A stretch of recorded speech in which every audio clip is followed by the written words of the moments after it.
Season 2020, Episode 10, Trumpet and Needles. We have riders on circuits and the media is flowing. Manuel investigates Dovy's third chapter, and another deep dive in the Manuel Incident. It's time for the Pecino Report.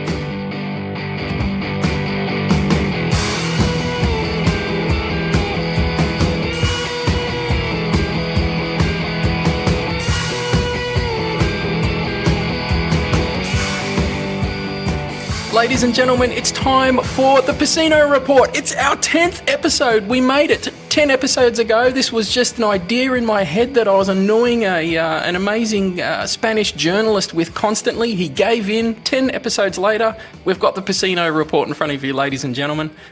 It's been 7 days since the last episode. I've had the TPR minions scouring the interwebs for all of the events and news. It's now time to bring them back here and present the real news to you, our loyal listeners.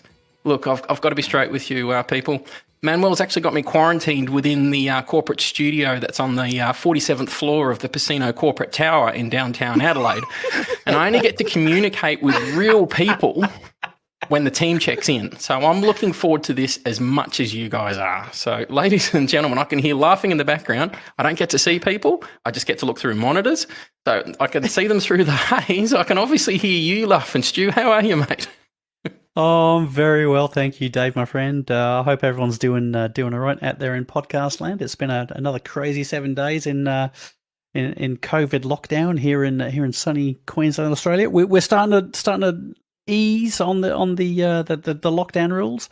Oh, so you're allowed out, which is fantastic. So yeah. Although Mel has me under lock and key. So. Yeah. I've been able to move 50 kilometres away from home this week, which is fantastic. And I've been able to party with no more than 10 people in the same room, which, if anybody knows me, that's quite difficult. I need at least 20 people to have a party. Yeah, I don't go to those parties anymore. Yeah, no, they're no good at all. But no, it's been another fantastic week of MotoGP news. As ever, we're getting closer and closer to racing, which is just so exciting. My whole body's buzzing. By my calculations, in 4 weeks' time, we'll be at a racetrack.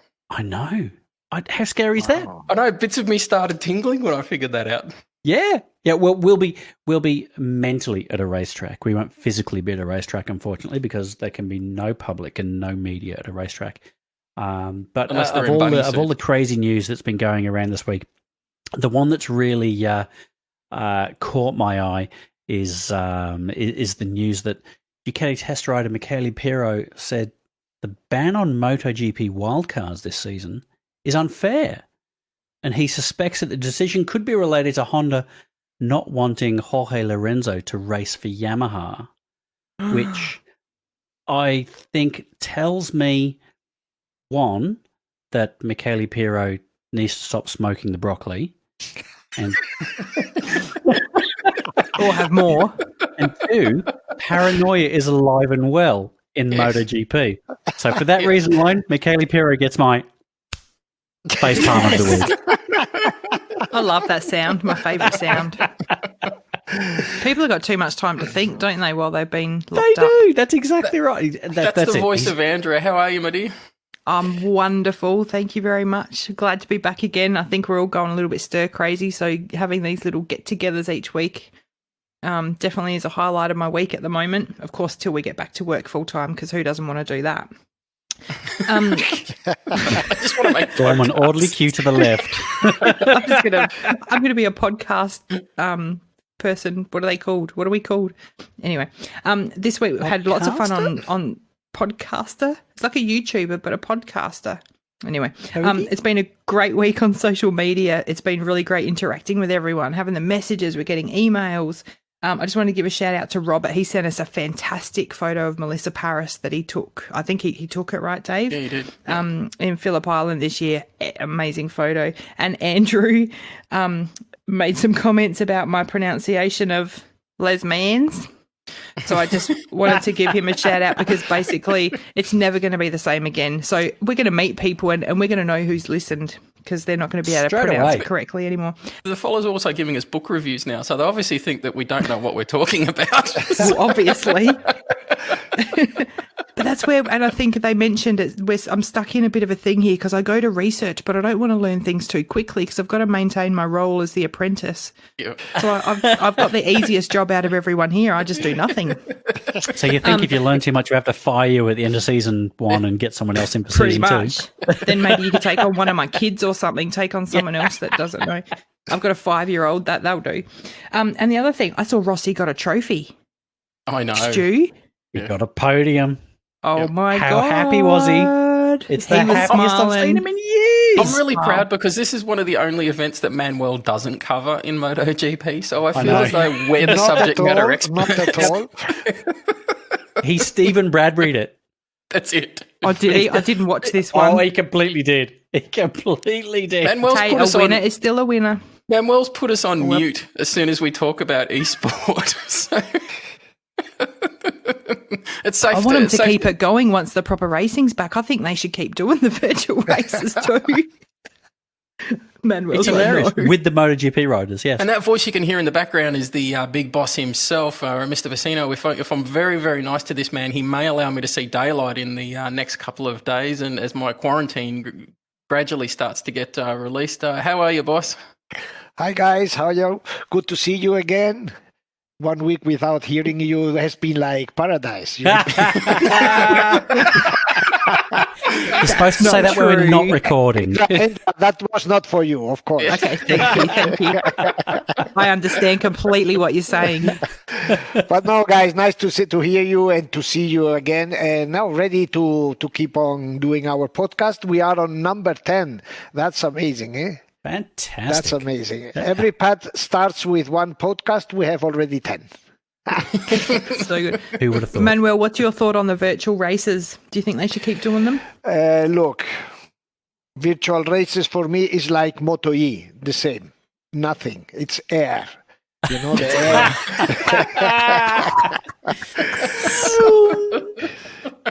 It's like air. It's so frustrating. The MotoE is so frustrating. I want to like it so badly, that MotoE. I really do. I can see it's going to be the future. You know, you should love it. But then the bike goes past. Stu, fortunately, that future, I won't see that future. Yeah, it's too far away. Exactly. Yeah, I'll be dead way before then. It'll be fine. Exactly. And I always remember what Colin Edwards said about the MotoE bikes. They are like refrigerators with 2 wheels. Yep.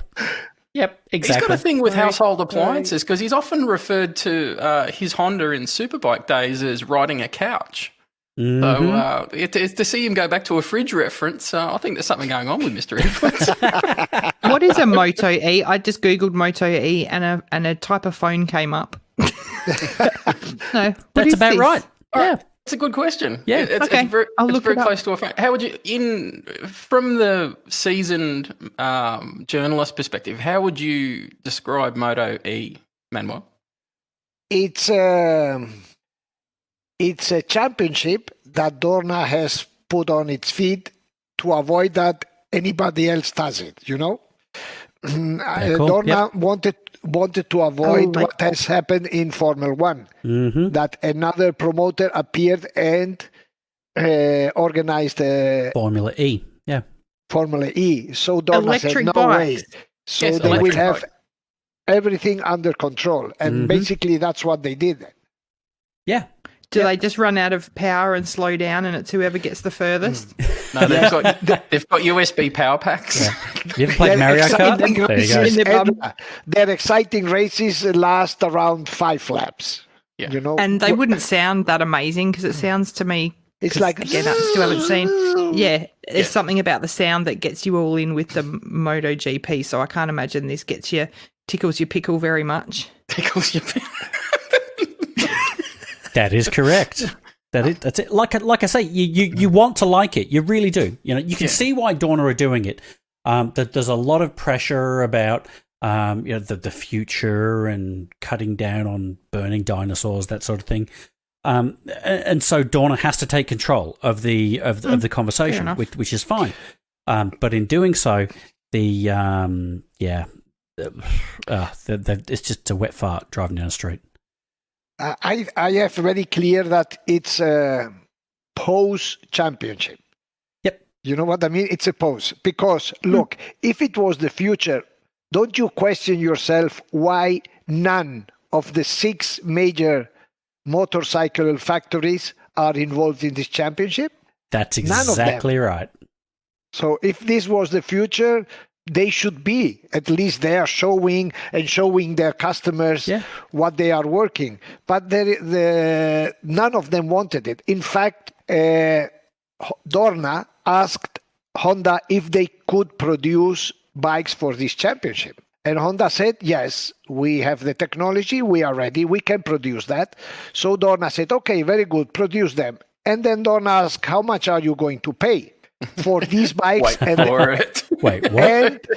And the maintenance. And then Honda answer was, no. You're going to pay us. We are promoting your brand, so it's a showroom for you. Yep, exactly. Honda said, okay, call me when you have money. Then the second option was with Ducati. They went with Ducati, and Ducati said, look, we don't have the money, we don't have the budget, we don't have the infrastructure needed, because if we got in this championship, we would need to open a special department in our racing department. We don't have the money, but being a part of the Audi group, Volkswagen group, they told Dorna, well, maybe the Volkswagen group would like to do this as an image marketing stuff, right? So Gigi Dall'Igna prepared a full schedule and a full, project of this MotoE, and this project was sent to Germany to the headquarters of the Volkswagen group. And finally, they decided it was not worth. So at the end, Dorna had to race with this Electrica bikes that is Mr. Nobody's bike. You know, it's a company called Enel, E-N-E-L, not anal, Enel, which is. Depends what accent you're speaking with, doesn't it? Funnily enough, it's an Australian-based company. They started in Australia. Of course it is. Yes. That's right. Couldn't come from So it is anywhere pronounced else. anal? Anal. Okay. Anal. Yeah. Look, ladies and gentlemen, that's a wrap for the show. That's Dave, there we go. It's all done. Downhill from here, I promise.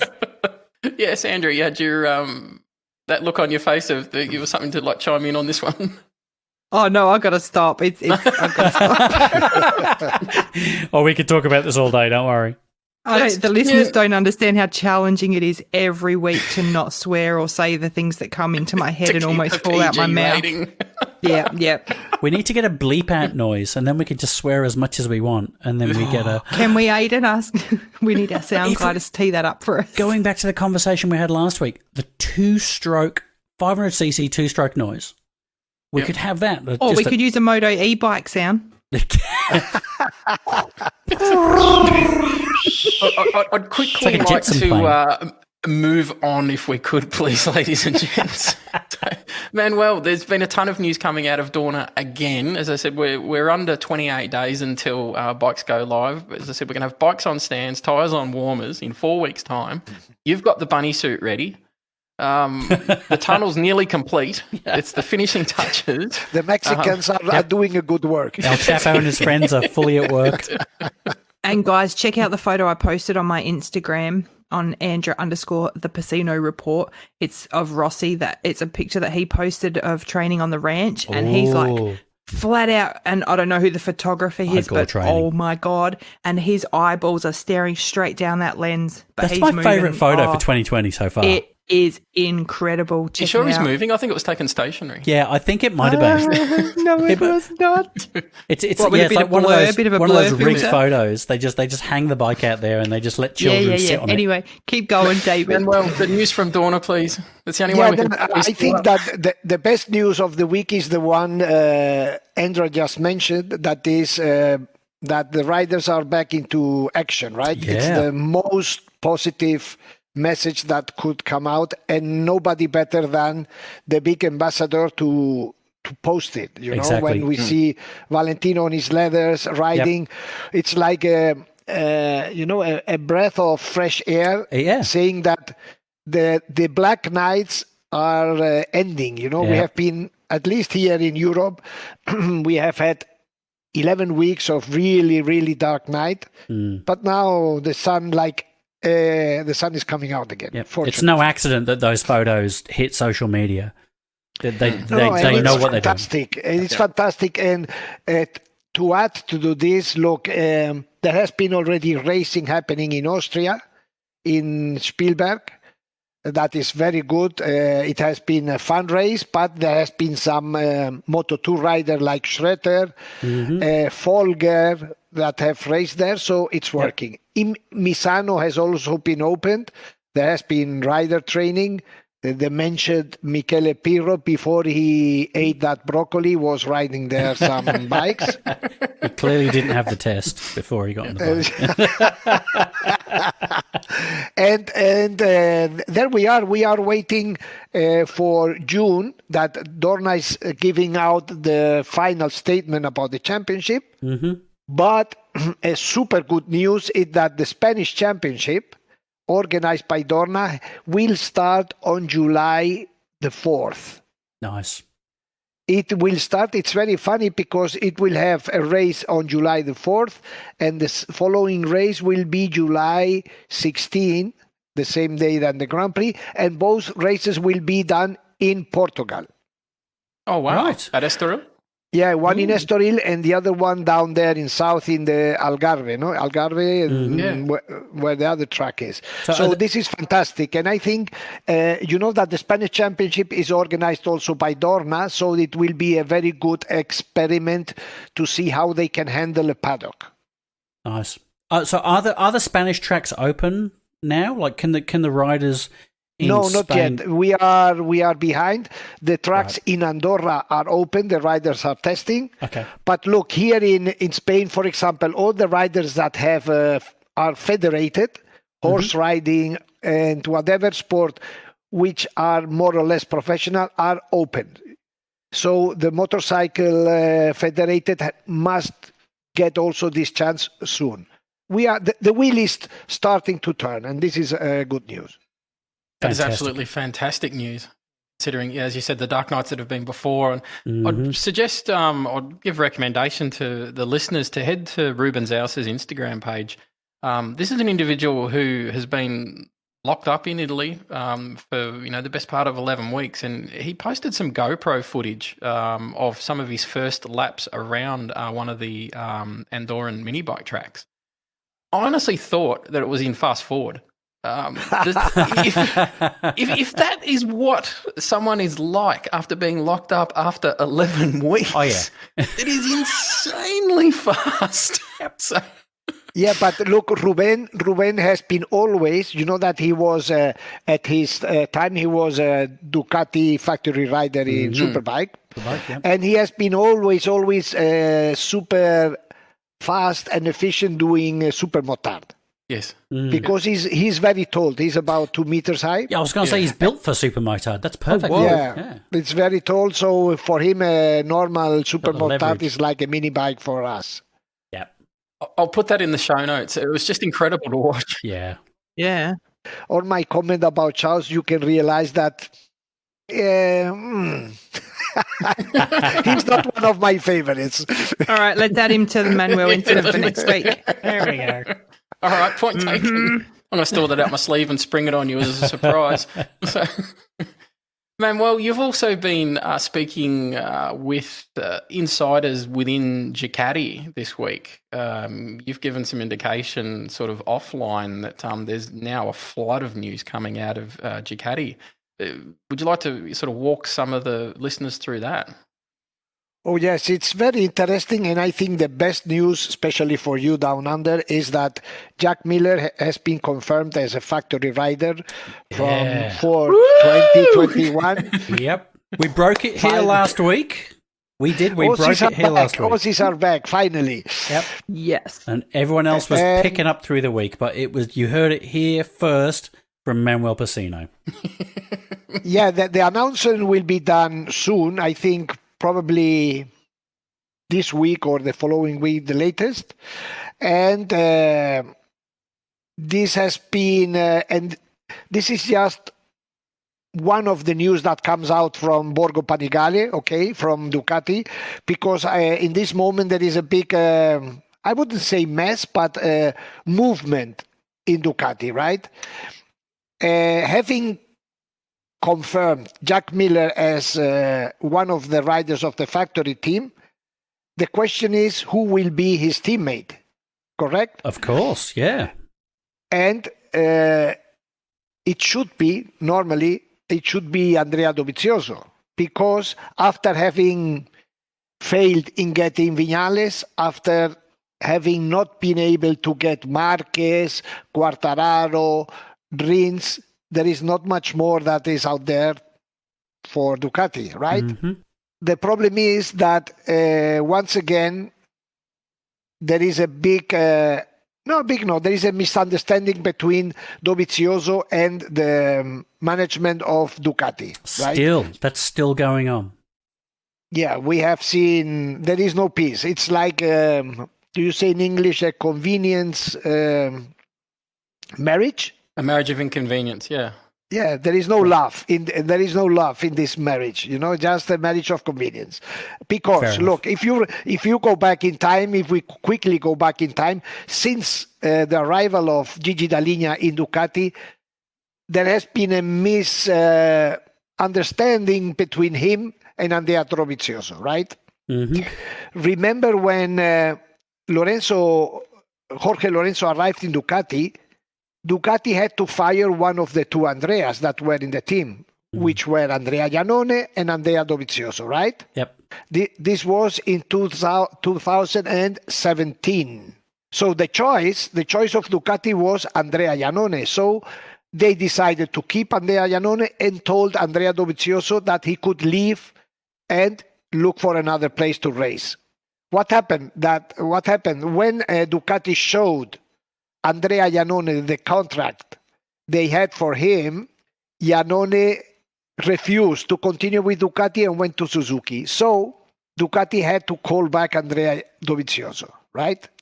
So, and Andrea Dovizioso had to swallow that contract to race with Jorge Lorenzo. That means that he was really upset, and in my opinion, this was a boost for him winning that year 6 Grand Prix in a row.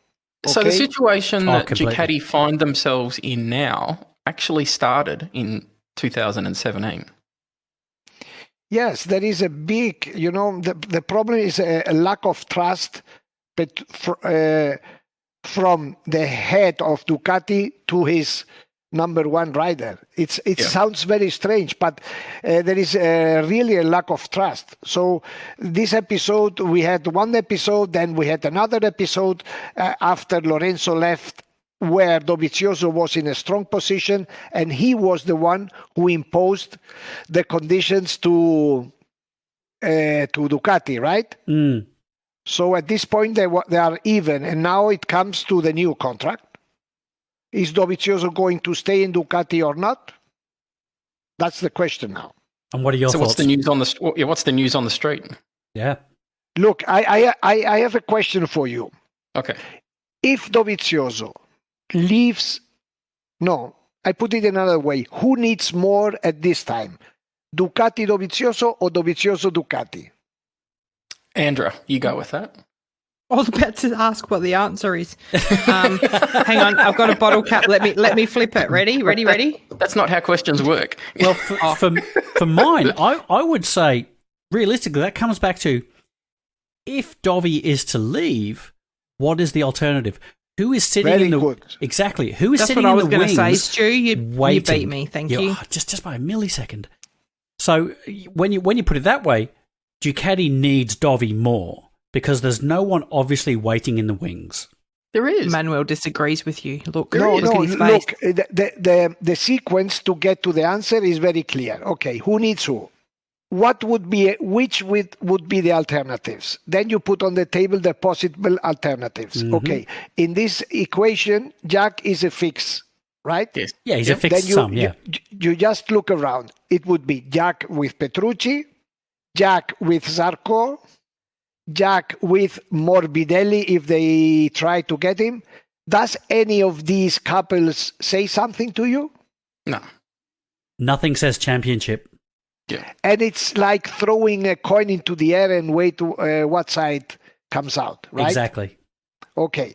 This sequence now gets to what Dovizioso gives to Ducati. Dovizioso obviously won't win the championship anymore because he has the best of Dovizioso we have seen, but he guarantees at least some victories along the year. He gives them race wins. He gives them podiums, yeah.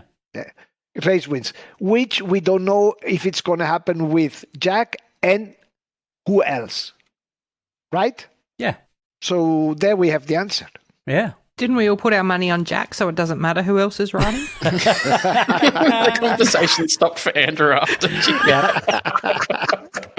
Tell you what, Got the result I'll ride the other bike. Jack can ride. Well, I might as well. Didn't we say at the beginning that within like 3 weeks I'd be out there racing? Yes.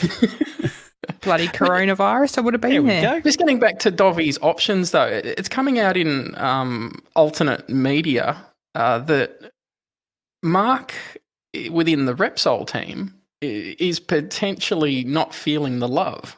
That I know that's speculation. I know it's rumor. We don't deal in that. Keep seeing images, like rendered images of the Honda Repsol with 04 on it. I think the Mexicans are exporting broccoli a lot around the world. That's the new business of our friends that are digging tunnels in Spain. I think someone said it was the cure for the virus. For me, that was a bit of a dream team, and the ability to crush the Panigale factory. It was to have Dovi and Marquez. Which Marquez, though?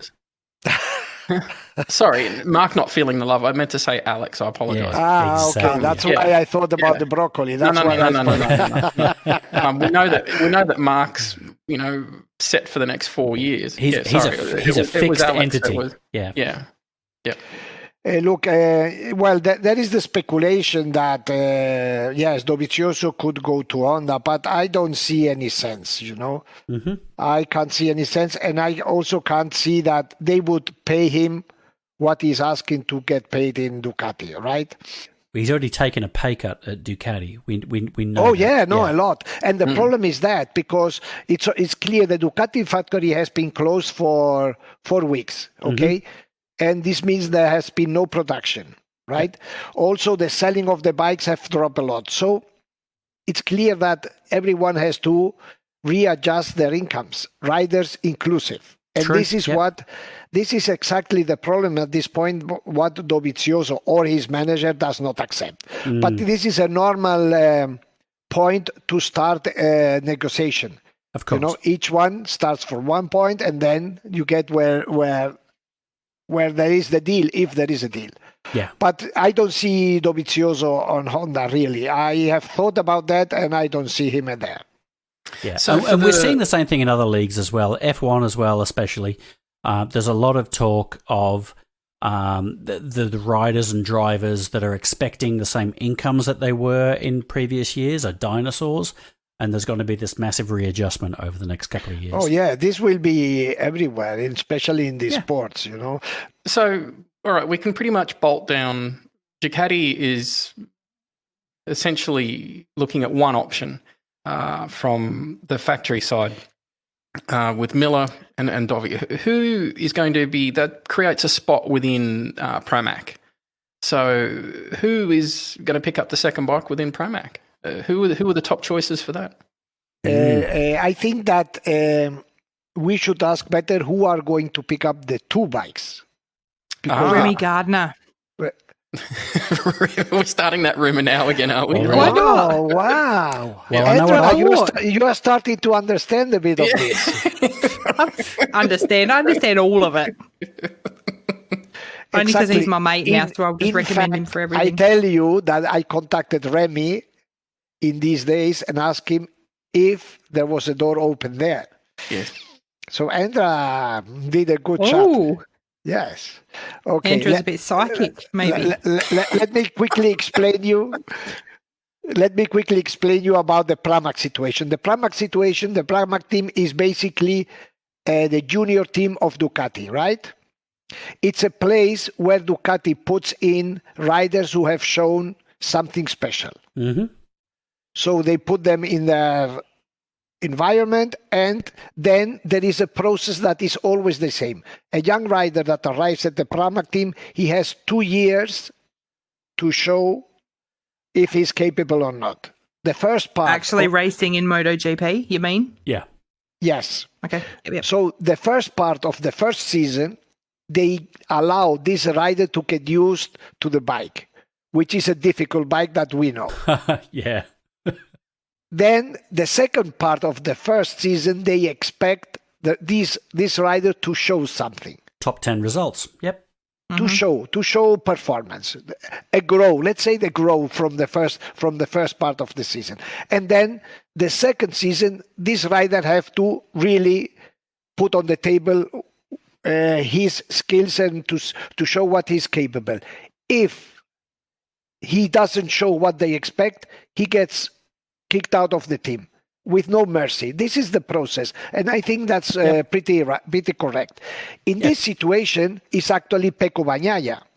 Pecco Bagnaia did really underperform last year with what they expected from him.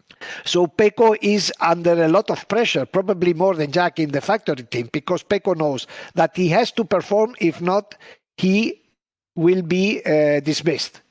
Correct? So there is no fixed rider for Pramac in the next contract. Then who is going to take Jack Miller's bike in that team?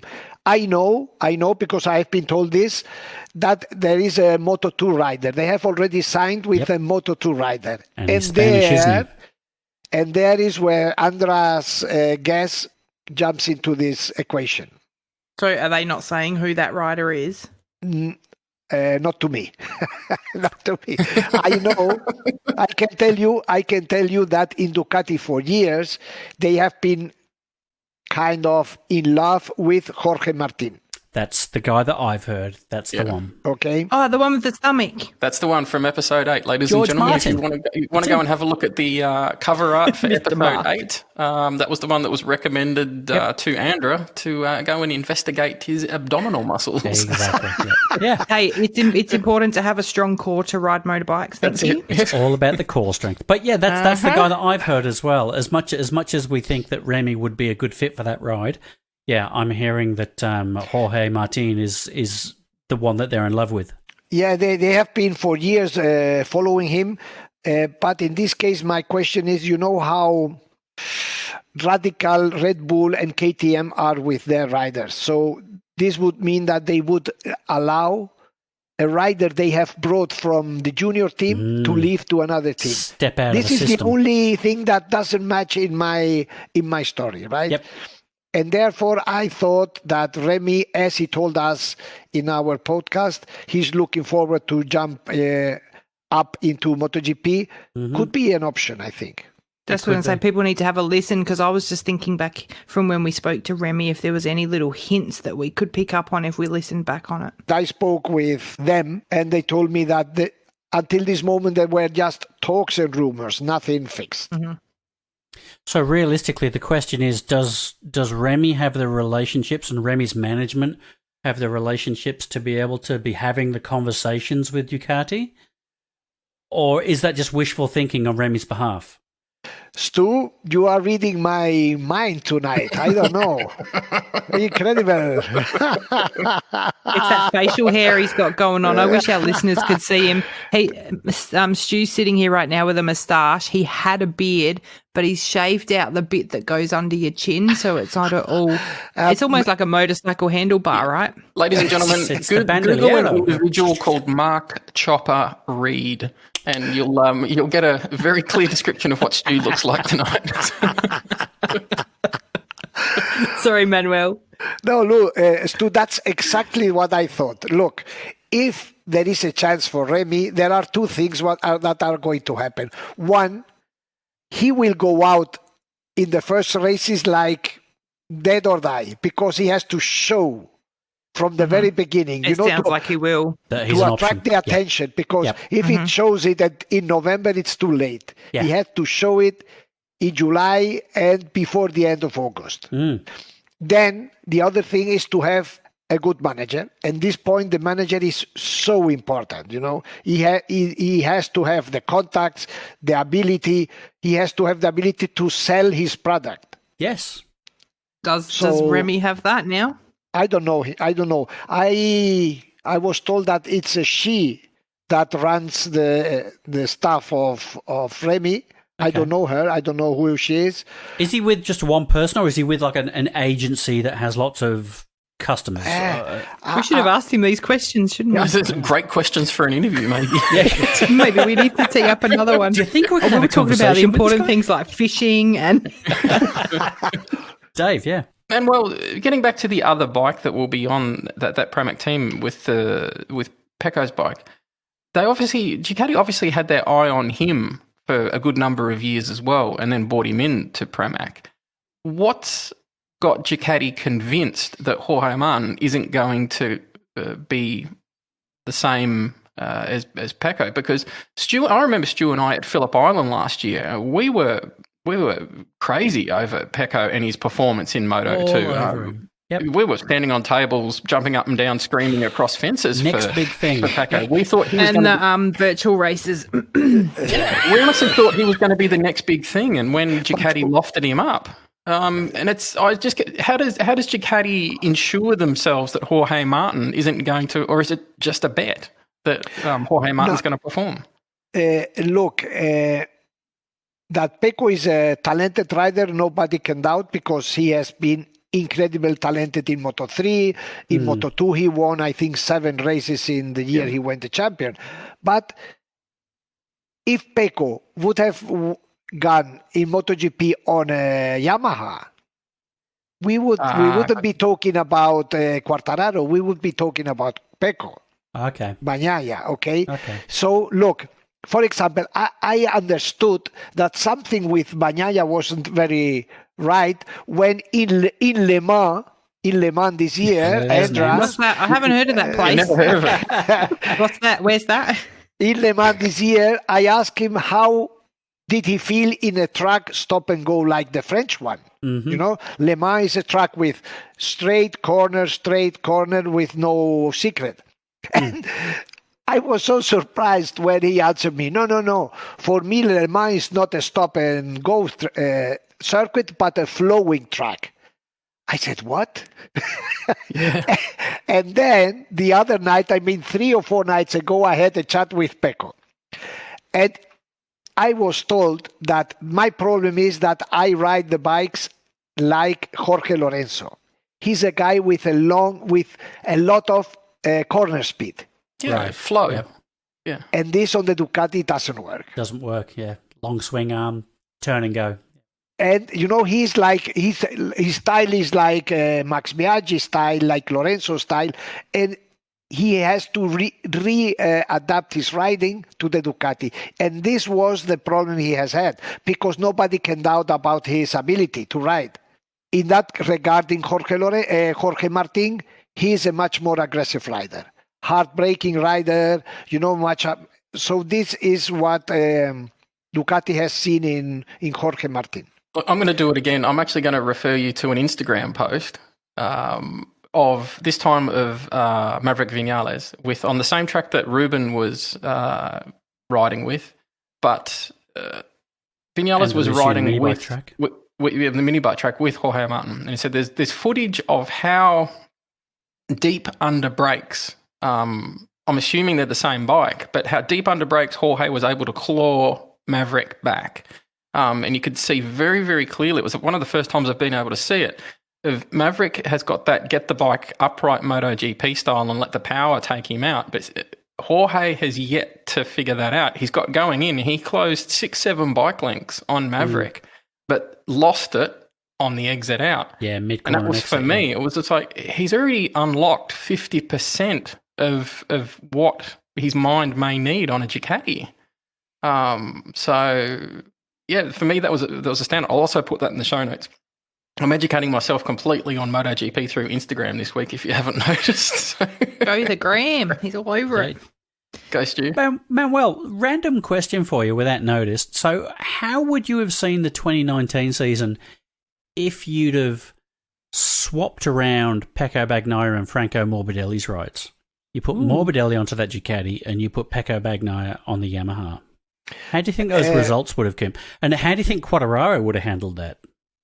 Yeah, look, I have learned in all these years that the statistics are very important in racing because nothing happens from one day to another.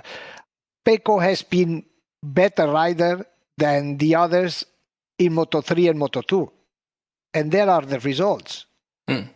Okay, why shouldn't it be different look, in Moto2, all the bikes are the same. Exactly, right? Yeah, true, yeah. So there you can see who is who. Mm-hmm. Then you switch to MotoGP and each bike is different. Okay, you can get to the same point, but you can go through different paths to the same point. Mm-hmm. One are more difficult than the others. So the answer is there. Fair enough. Do you think Morbidelli's style would have suited the Ducati more than the Yamaha if he had the chance to switch, though? Morbidelli went through this nightmare that was the Honda, right, when he arrived in MotoGP. Yeah, the same nightmare Luthi went through. The same nightmare Tito Rabat went through. Yes. This Honda was a dream killer, you know? And the same nightmare that Miller went through, yeah. Exactly, Jack. Yeah. Jack suffered that. That. Yep. So that customer bike was a dream killer. Yeah. So, Andrea, for your sake and for the sake of those that are maybe not educated in the finer details, yeah, that's right. So, as we've been talking about, Ducati has the factory team and then what they call a satellite team, which is almost factory level stuff. That they use to bring riders maybe up to the factory team. Honda has the similar sort of thing. So they have the factory Honda team, and then they have the satellite teams, like a secondary team. I think, and Manuel and Dave, you can correct me on this if I'm wrong as well. So with Honda, they tend to use last year's hardware a lot more than Ducati. Ducati tend to, with the Pramac team, they sometimes put their riders on this year's hardware for the Pramac guys, but I think Honda tend to put their satellite riders on last year's hardware. Is that fair? Yes, in Honda and in Ducati there has been 3 out of their 4 bikes are last year's specs, right? And then there is one exactly for the freshman, for the newcomer, for the rookie. There is one for him just get used to ride the bike. It's basically a tricycle. The throwaway. Yeah, and because because to get used to ride the motorcycle. Can we call it the Jonathan Ray bike? No, Jonathan had the factory. Yeah, what they pretend is to make the life of the rookie less complicated as possible. Yeah. They give him a bike that has already raced for 1 year, and that's it. While the factory bike, they are constantly changing. And this confuses a lot somebody who has not experience, because he doesn't know what has changed, why is it working, or why isn't it working. So that's a normal process. Look, ladies and gentlemen, that's just the tip of this iceberg when it comes to Ducati. If you want to do a whole episode on this, I know I can feel it starting to wind up. Or 10. Obviously, Manuel's putting a terrific amount of work into covering that one. So head to the Pecino platform to follow more on that one. But I can see Andrea bouncing up and down because she's watching the clock wind down. My beer's just empty. To her favourite segment. It's time for the Manuel incident. Who would like to lead off this week, ladies and gentlemen? Me. All right, I'm very excited about this one. And this shows that I am slowly learning. I've picked this person because we've had discussions and you have educated me in how riders don't generally go up and down once they're in MotoGP. They don't drop back. unless you're Rossi next year. Going to Moto2. That in. It's not a farewell, remember? And also, we talk about the bikes and anyway, yeah. So this person, I can't pronounce his name, so I apologise now. We'll just see how we go when we get to that. Okay. Say his name, remember? Yeah, that's not how this works. All right, you guys can say his name. So I know that Manuel will know of this guy because he's Spanish. He started in 125 cc's in 2004. I'm doing good, aren't I? Jeez, he's old. No podiums. Went on to the 250cc in 2006 until 2009. No podium. In 2009, he was offered a deal with, oh God, here we go, Campoletta Racing, but it was withdrawn, leaving him without a ride. So he had 2 substitute appearances for, I should have drank more beer before this, Boughton Ring, is that right? While acting as a Moto2 development rider. Yep. Sorry, I hope you're all keeping up with this. There's lots of pronunciations here, words and names I don't know. Oh, yeah, No. Continue. I'm looking. Okay. He raced in 2 MotoGP races that year for Pramac. Yep. And signed with them to race in 2010. No podium. In 2011, he went back to Moto2, where he finished 12th overall, getting his first podium finish. So he went back. Came up, went back down. Yep. He did. He then returned to MotoGP in 2012, where he has been ever since. So in his 15-year motorcycle Grand Prix career, as it stands today, he is one of 2 riders who have never, ever won a single event in any of the Grand Prix motorcycle racing. MotoGP is also very familiar with his younger brother, Pol. And can you please pronounce his name for me? Aleix Espargaró. Oh, yeah, there's no way I would have got that. Do you want me to give you my version? Wait. Here's the Andrew version. Aleix Espargaró. Yeah. Alex the snail. I mean no disrespect. Is that why he didn't win any races? Because he's a snail? Because people couldn't say his name. Andrew, your introductions are just getting better and better every week. I might have a helper.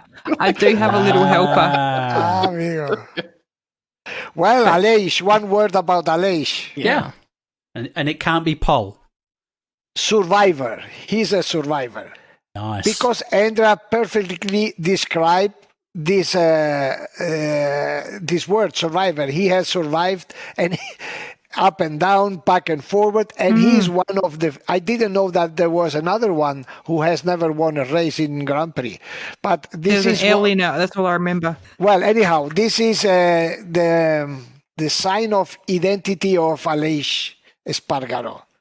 He is one of the few, or one of the 2, who has never won a Grand Prix in how many years? 15, you say? 15 years, and not even in those lower level.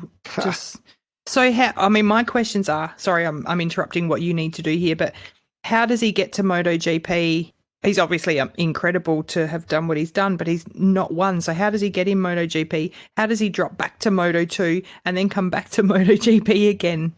I don't know. It just happened. For me, look, in MotoGP, he has been a factory rider for Suzuki. He has been a factory rider for Aprilia. Somebody who has had so good chances without having won anything. Is it part of, I know there's, and I may be wrong here, but we've spoken to about the different teams that riders go to, and there's some, they want to go to the big teams. Is this a guy that's happy to go to a team that's not necessarily going to have him winning? Or well, look, when he returned to MotoGP, he raced in a very strange category, which would be very long to explain. Okay, there were bikes that were basically, there was a certain moment in the championship there were not enough bikes, so they invented some MotoGP bikes that were basically somehow a version of a street bike, correct? And there was a subdivision inside the MotoGP for these bikes, and Aleix Espargaró won this subdivision, and this gave him some notability notoriety. His pedigree was lifted. Yeah. Yeah, and then from there on, but look.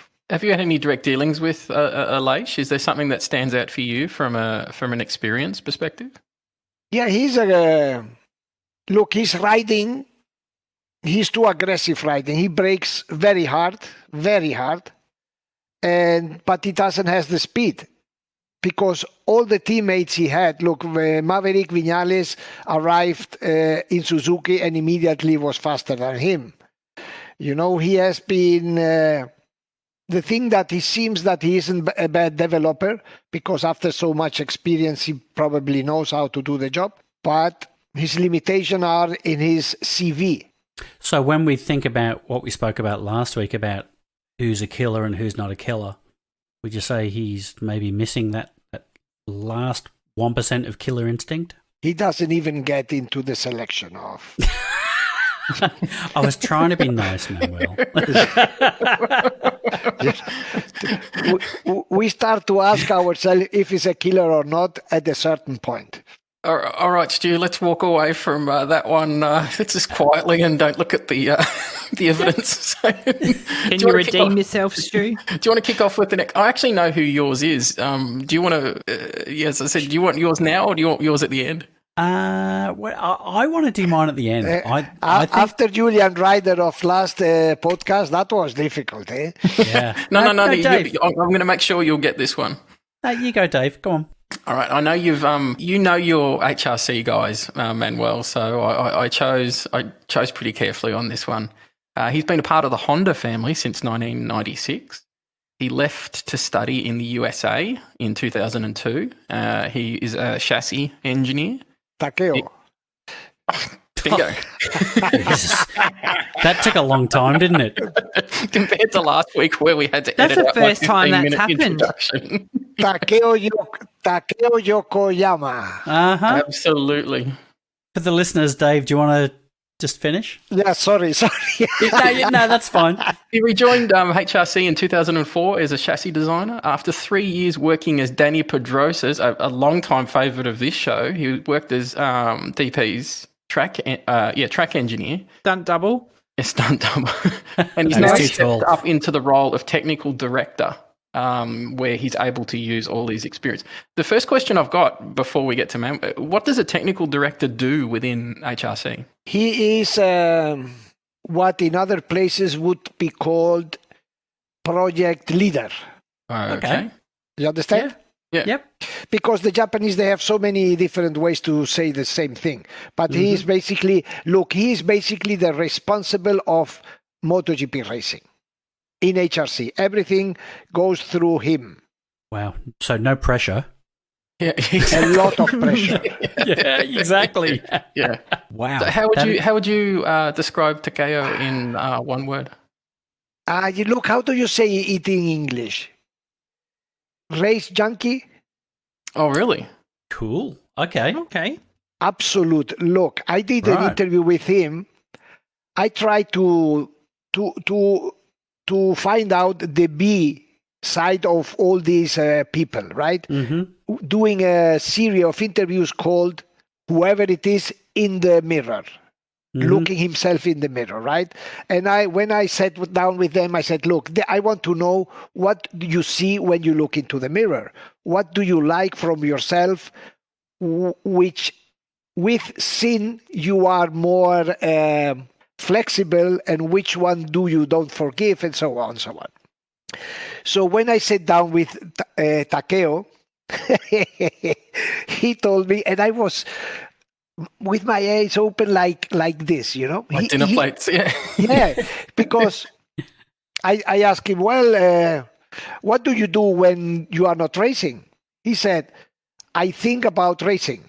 I said, well, and I told him, no, but you have a family. He said, yes. I have a family. About racing too. yeah. No, but look at the answer. It was like, then he has a family and he has 2 children, right? Young children, because he tells me that he goes to the park with them. And then he says, look, when my children are playing on the slider, you say slider in the park? Yeah. Mm-hmm. I am thinking how I can do my bike faster in that corner, whatever it is. Wow, that's dedication. Oh, brilliant. And I tell you something more. He's the super big boss in Honda. He has a legion of Japanese engineers there working for him. And he's the first to arrive at the track and the last to leave. He has an extreme, not aggressive, but challenging character when he's in racing. He has faced Lorenzo many times inside the garage when Lorenzo was there. Mm-hmm. So he's super demanding with the people that work around him, but he can do this because he's the most demanding for himself. He sets the standard high himself by the sound He's of a it. racing junkie, 100%. How would you describe him in one word? Racing junkie. Racing junkie, okay. All right. 2 words means 1 in Spanish. Yeah, that's it. 2 English words equals 1 Spanish. Well, call him junkie, but then you have to explain. Yeah. He's a junkie. Hang on a minute. Headlines, Manuel. Yeah. No, I like this guy already. Nice. No, Takeo, where is the needle? Where is the needle, Takeo? Yeah. What a character. as tempting as it would be for the headline, there's no way I'd ever do that to that man. It was far too much respect. So thank you, Manuel. I was going back through some of your interviews, and I went, no, this is someone that I want to.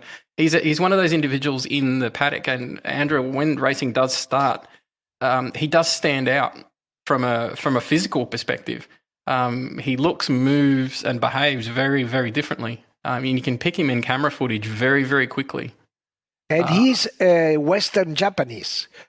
Due to what David explained, he went to the States, and now I am telling here something that nobody knows. He went to States to study, but then he realized that in the time he had to be in the States, there would be no time for him to learn. So what did he do? He traveled for 1 year around the United States, trying to understand the Western culture. Oh, cool. Oh, my goodness. How did that work out? Meeting friends, talking with people, just to understand how we think. Yep. That's incredible. It's amazing, isn't that? And I think that shows, as I said, in the first couple of races, I'll point him out to you, Andrew. He said, once the camera's over him, you'll never be able to not see him again. He has very much stage presence. He's a very, very powerful If we ever get a chance, powerful character. Ever get a chance, I want to sit down with a bottle of whiskey with this guy. Yep.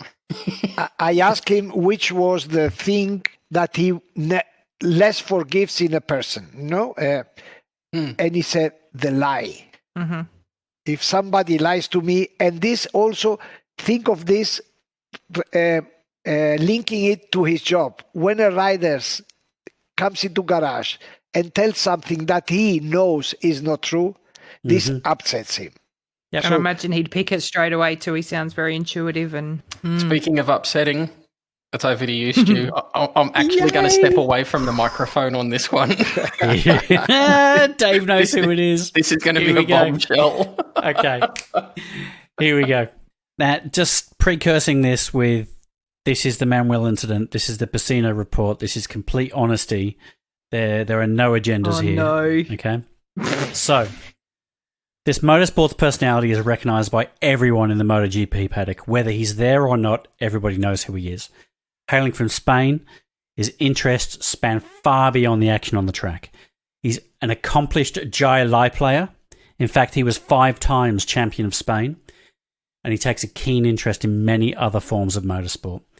Starting his early career as an engineer, he oversaw the construction of a racing complex in Spain before becoming the facility director.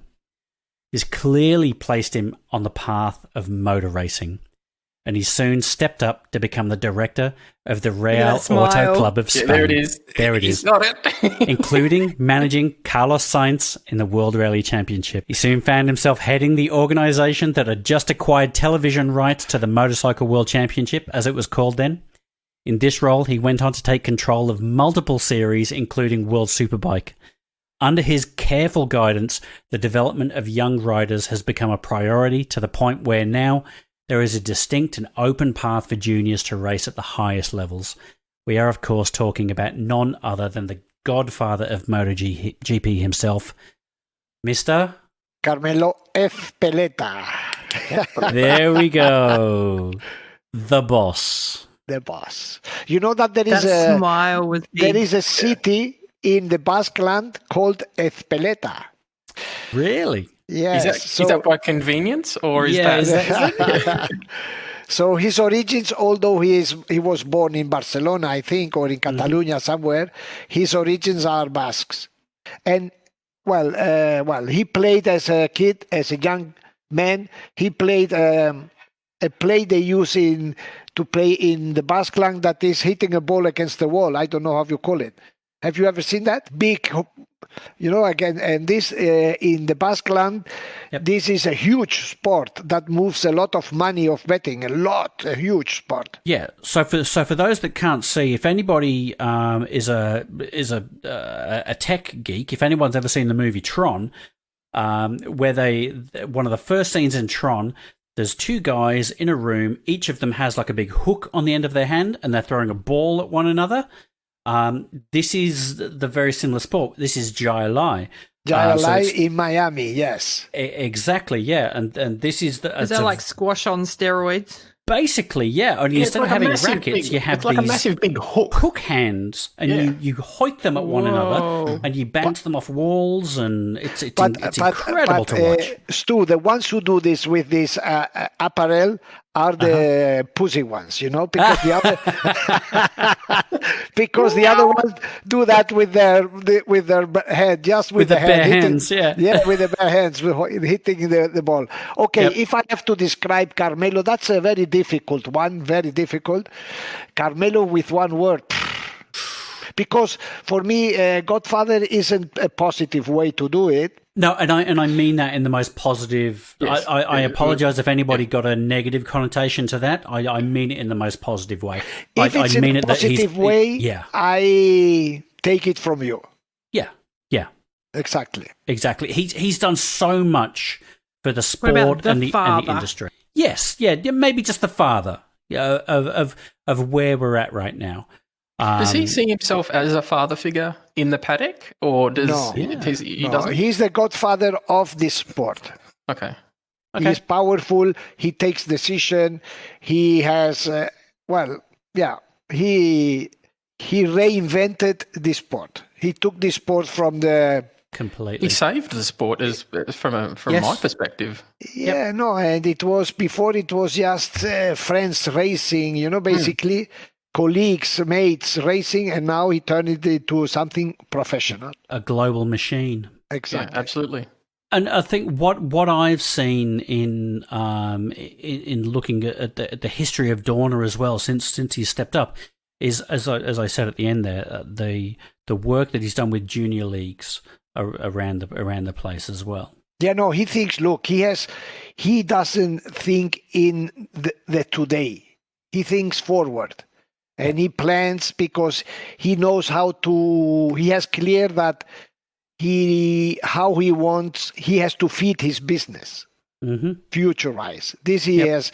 So, and I have to tell you something. In my opinion, he has learned.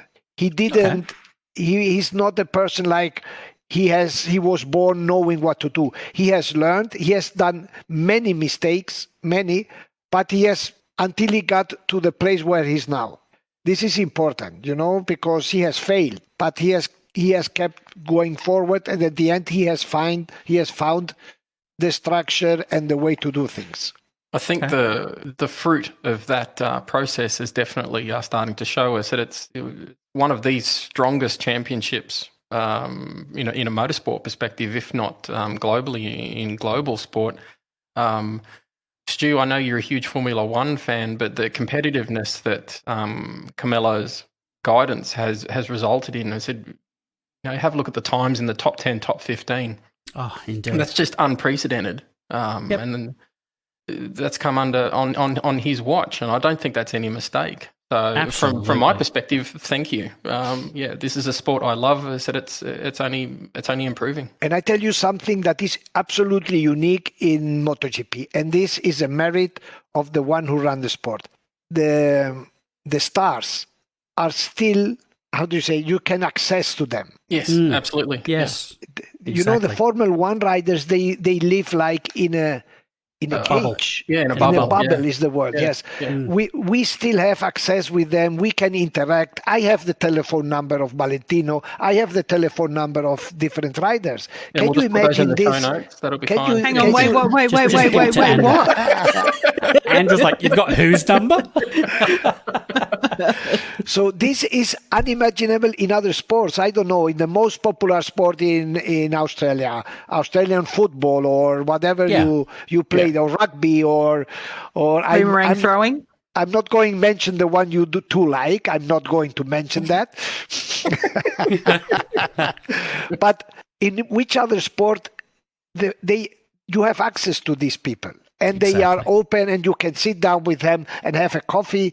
None other sport. And this is merit also from the format that Carmelo has given to his show. Let's end that on that absolute high for the sport that all brought us here and we all love. So, ladies and gentlemen, thank you so much for listening into our 10th anniversary podcast. That's what I'm going to put it together. So, what's is 10 diamonds or is 10 gold? Beer. Yeah.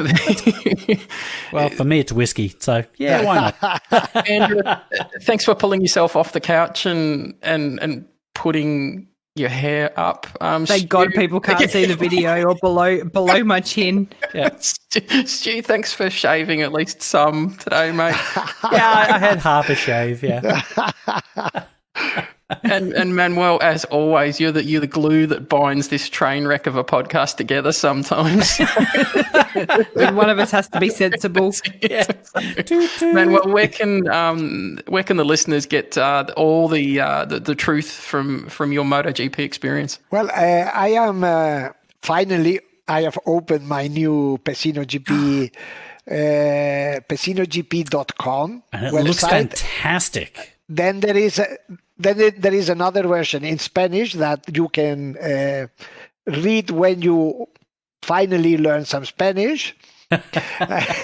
There are only 400 million people in the world that speak Spanish. Don't worry, you are not the one who don't. Yeah. So and there I have the articles I write for different places around the world. I have obviously a link with our super podcast, and there is also a video section. So have a look there because you will have fun. You will have fun, and if you are still locked down, you have plenty of time to look around. I can back that up, definitely. Ladies and gentlemen, if you've liked the show, I'm actually going to do you guys a deal out there in the listener base. If you like the show, refer it to a friend, send a photo of either you or the friend, and we'll throw it on the Instagram feed. And you may or may not get Manuel's face next to you on that. That's going to be a deal that's not going to be open for too long. But yeah, if you like the show, tell a friend, take a photo, and we'll make it worth your while on the Instagram feed. So. Ladies and gentlemen, I want to thank you once again for listening. We've loved putting this together, and that's us for another episode. Take care. Thanks very much. Bye-bye. Ciao. Thank you.